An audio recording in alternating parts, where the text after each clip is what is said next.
Alright, so we're back. We're talking about some more Final Fantasy XVI, and we have a few things to talk about today, but the main one being the ESRB rating for the game. We previously looked at a rating that popped up in like Brazil or whatever, and there's a lot of stuff in that made the game look like it's going to be pretty goddamn dark. But the ESRB rating obviously is like the English rating, and it gives you a paragraph of explanations for why a game is rated what it is. So we get a description of why this game is rated M. When it came to that Brazilian rating, like we had a little bit of descriptors sort of for stuff in the game, but it's not like direct, whereas like the ESRB like explains why the rating is what it is. Like this one tells you that a character gets their throat slit with a knife and like another character gets their hands cut off with a sword, shit like that. So I always like to look at these with any game I'm covering on my channel just because it gives you a little bit of a sneak peek of what's going to take place in the game, but also I wanted to throw in as well something else I want to talk about as well is I came across the exclusivity length for this game, which is actually old news. Like, I just hadn't seen this. Like, despite everybody that talks about 16 I see all the time on my feed, I just hadn't seen anybody mention how long the exclusivity is for this game. But we'd actually got a trailer from, like, the PlayStation YouTube account itself. A little 30-second ad, nothing crazy. But it pops up and shows you 16. And it actually says straight up that 16's exclusivity is 6 months. Again, this is relatively old information, but I did want to cover it for those that might have missed it as well, because I certainly did. It's kind of interesting because we didn't exactly know what they were going to do with the exclusivity, right? For one, the last numbered entry in the series, Final Fantasy 15, launched on everything. So like that's why that game was so successful. So when it was revealed that 16 was going to be console exclusive, we didn't know how long at the time.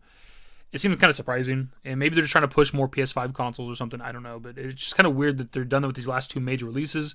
Remake at this point, almost 3 years on. We're getting pretty close to the game being 3 years old. If we're talking consoles, it's still just PlayStation exclusive, which is pretty strange. I know people want to come to Xbox, and I was a firm believer of that for a long time.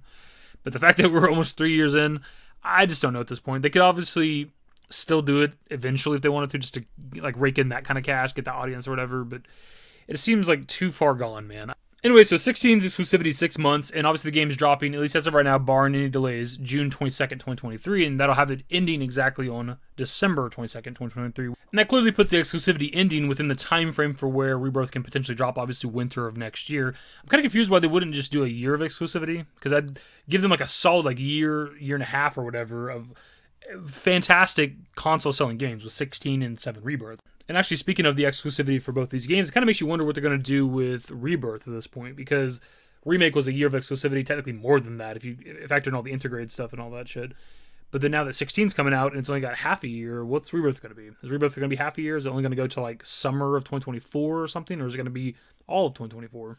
Anyways, let's move on to the ESRB rating for 16. It's like a paragraph of descriptors for why the game's rated M. We're just going to read the whole thing and then we'll discuss it and talk about it or whatever. So right here we have the rating summary, and over there on the left we actually have kind of a quicker breakdown of why the game's rated M. I'm not sure if we've had this before until now, but it says blood and gore, partial nudity, sexual themes, strong language, and violence. Anyways, let's get into the bigger part.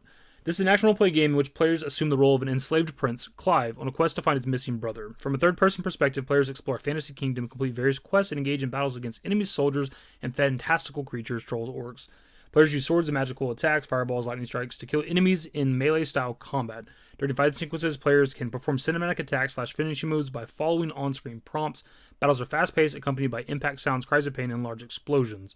Blood splatter effects frequently occur when characters are slashed and killed. Cutscenes depict additional acts of violence and blood. A character's hands severed by a sword, a guard's throat slit by a knife, a character impaled through the chest, a prisoner's shoulder stabbed and twisted by an interrogator's blade. The game contains some sexual material, a character caressing and straddling a man in bed, references to prostitution, sexual moaning sounds in a brothel, dialogue such as, "I'd be happy to show you, provided I can afford it," and "Thank you for your service, my chamber is just upstairs." So, that's so ridiculous. Why is that part of it? Some characters are depicted with partially exposed breasts and buttocks. The words fuck and shit are heard in the game. Hell yeah. So it's definitely geared up to be maybe one of the better Final Fantasy games in a long time, because we've been wanting this. Because Stranger Paradise was kind of fun for what it was. I know the community really loved it. I was whatever on it, but it's at least a mature rated game, which is nice. But we haven't had a mature numbered entry for Final Fantasy literally ever. So this is like the first time. Type 0 HD was also a spinoff of like the 13 Nova Crystallis type shit, whatever. Anyways, so that's we're excited for this, because this is what I've been wanting for a very long time, for half my life at this point, damn near. And the description we got right there, at least from that ESRB rating, is definitely leaning towards that, man. The fact that people are, like, there's people getting tortured, interrogated, hands getting cut off, throats getting slit, people getting stabbed in the chest, there's blood during combat and stuff like that. Like, this is all gearing up to be damn good. And even if we put aside, like, the violent stuff, you have the other mature shit, like prostitution and brothels and insinuations of sex and paying for sex and partially exposed breasts and buttocks, as it said. It's ass, dude. Say ass and tits. Then you, of course, have the use of strong language. The fact that the game's going to be using the word shit and fuck a lot, which is great. That's what I want to hear. It's realistic conversation. But it's really just the word fuck that's going to be pushing the game into the M rating, right? Because we hear the word shit a lot in Remake, for example, and it's still got the T rating, which I'm still kind of surprised how much harsh language there is in shit in Remake. And we were able to keep a T rating, even though they don't use the word fuck or whatever. Like, they curse constantly, which I love. I'm kind of curious how video game ratings work versus like movie ratings, because like a PG-13 movie, which is, you know, they can be a little offensive or whatever the case, but you're only allowed to say the word fuck once. So I'm wondering if there's like a comparison to like a T-rated game, if they could drop one F-bomb and kind of get away with it and it wouldn't change the rating too much. I'm assuming excessive use of the word fuck is what pushes it into the M rating. So I believe if you use the word fuck more than once with a movie, that pushes it into the R rating, which is kind of crazy. A little ridiculous. Like, let's catch up with the times. What are we doing here? Something else we definitely got to talk about that's missing from this ESRB rating that was in the Brazilian rating was their descriptors were saying something along the lines of rape, which I did see some people mention that it could maybe be with like the prostitution shit and the fact that we're in like a brothel, stuff like that. That could be where the kind of rape related stuff is.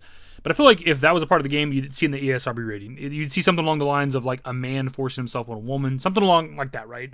Or somebody discussing something like that. They'd put that in this description of the ESRB, and they don't have that, which is pretty interesting. So I'm wondering if that, again, wasn't really a description of what's in 16.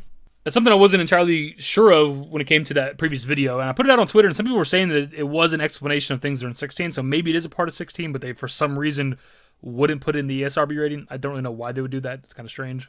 And actually, a question I have for you guys out there that know more about 16 than me, and that's pretty much all of you. The beginning of the ESRB rating mentions that Clive is enslaved. He's an enslaved prince, and is that something I missed from one of the trailers or some supplemental material out there for the game? Because that seems like it's news to me that Clive is enslaved in this game. Maybe this means something along the lines of him being enslaved or indebted to somebody else and has to do shit for them to like help save his brother. Maybe they mean he's enslaved by like the Ifrit icon inside of him being the dominant Ifrit. He's enslaved by that or something. I don't know. But anyways, dudes, that is more or less the video. So a lot of what was in this ESRB rating was in that Brazilian rating as well, but it's a little more descriptive, like explaining what exactly is happening. The other one was more so just saying like torture. In this one, it's like, oh, there's an interrogator stabbing a guy in the shoulder and twisting a blade. Like, it's more direct at explaining what's happening, which is why I like these. So everything I'm seeing and hearing so far for 16 is sounding great, dude. Like, the last trailer got me really hyped. This explanation for why the game's rated M, I'm liking it. I'm glad there's harsh language. I'm glad it's not just like a violence thing. That's why it's M rated. Like, I'm glad that we're going to be hearing actual adults talk like adults. Like, that's going to be good. Also, I'm not going to say no to a little bit of nudity in a Final Fantasy game. We've had like some stuff here and there with like Genova Titty Eyeball, and there's like I think one of the summons in like Final Fantasy 12 was like kind of nude or partially nude. That had like a chick on his character model or whatever. I don't remember its name. And actually looking into it for the sake of this video, there's actually nude character models in the files for Final Fantasy 15, which I'm just now discovering. And that's kind of strange, because like, why would you need to do that? Anyways, that'll be the video, my dudes. Subscribe to the channel if you guys are new. Social networks in the description below. Follow me on Twitter, dashingdavidbusiness. That's it. Bye. Used to care what people thought, but now I care more, and nobody out here's got it figured out. So therefore, I've lost all hope of a happy ending, depending on whether or not it's worth it. So insecure, no one's perfect. We spend it with no shame. We blow that like Coltrane. We in here like Rogaine, or leave it like Cobain.